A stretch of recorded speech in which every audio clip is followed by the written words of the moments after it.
So if we try to dig ourselves out of this sense of dismay and try to say something, maybe I need this for my own self-care, a sense of something empowering. You recently wrote about this technique called exposing the device, which I think is really smart. And using your example that you just talked about of election misinformation, there's always a danger in repeating the lie because then the propaganda gets extended. And as I've spoken about before, in many ways, it also is the exact incentive that some of the bad actors are looking for. When everybody rage tweets at Marjorie Taylor Greene, we increase her profile, and that's really good for her. So tell us a little bit about exposing the device and how that could be effective in helping to combat misinformation. So this is something I kind of came up with from studying how propaganda operates, and the futility of getting into, if someone tells a lie and you need to refute it, it can quickly become a he said, she said thing, even though it's truth versus fiction. So if someone is saying something that's a lie, instead of saying, no, it's not, that's not true, exposing the device is about you go meta, you go higher, and you talk about why they are lying. So, for example, when someone is saying that January 6th, if you're saying, well, January 6th was a huge act of political violence, and you have a Trumper who says, well, no, it was hardly anything. There were tourists in the Capitol. You could say, no, it wasn't. Or you could say, well, you're saying this because you are trying to hide the fact that the Law and Order Party is backing an event that got 140 Capitol Police officers injured and several died. And so you're trying to hide the violence because it's embarrassing to your party. Something like that. You go to the higher principle and you show why they are lying instead of what. So you go to the why and what, not the what. And what I like about that is, as you said, it's a he said. The alternative is a he said, she said.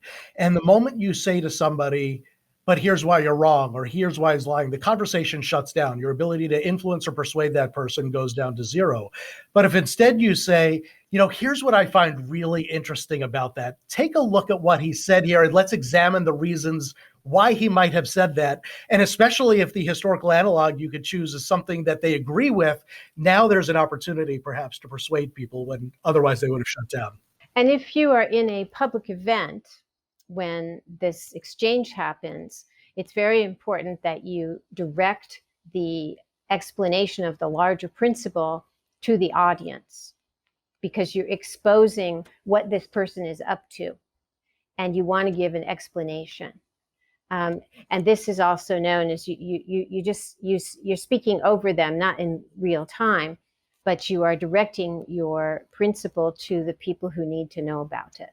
That's also brilliant, because I know, drawing a connection to our work with public speaking, for example, if you receive a question from somebody in the audience that's very adversarial or hostile, a lot of people react to that defensively, and you almost want to debate the person to prove them wrong.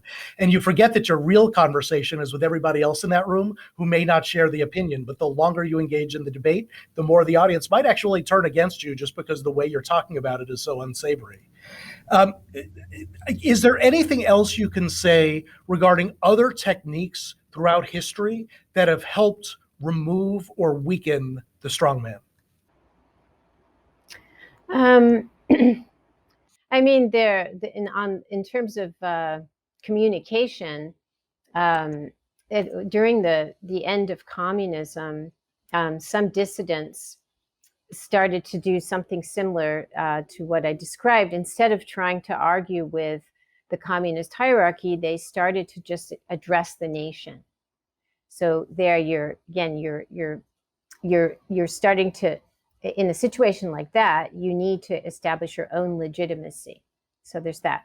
But in terms of other kinds of things, nonviolent mass protest has been shown throughout history to be the most effective kind of protest, because the people who are amassing to protest election fraud or police brutality are not only sending a message to the leader, they're sending a message to all the elites who back him.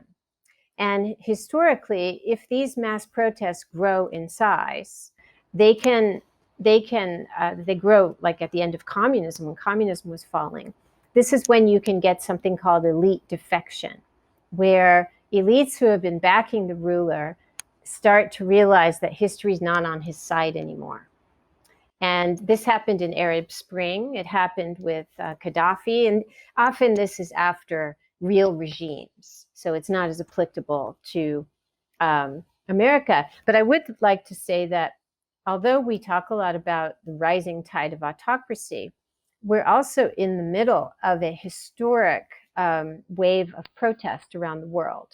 In 2019 and 20, even despite coronavirus, there was historic levels of protest. And you think about the Black Lives Matter.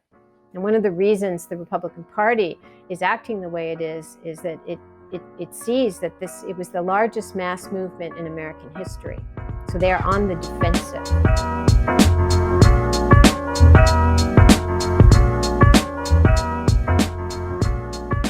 Thanks for watching this video clip of the Speak Good podcast. If you'd like to hear the complete episode, please check out your favorite podcast directory and subscribe now. Thanks for watching.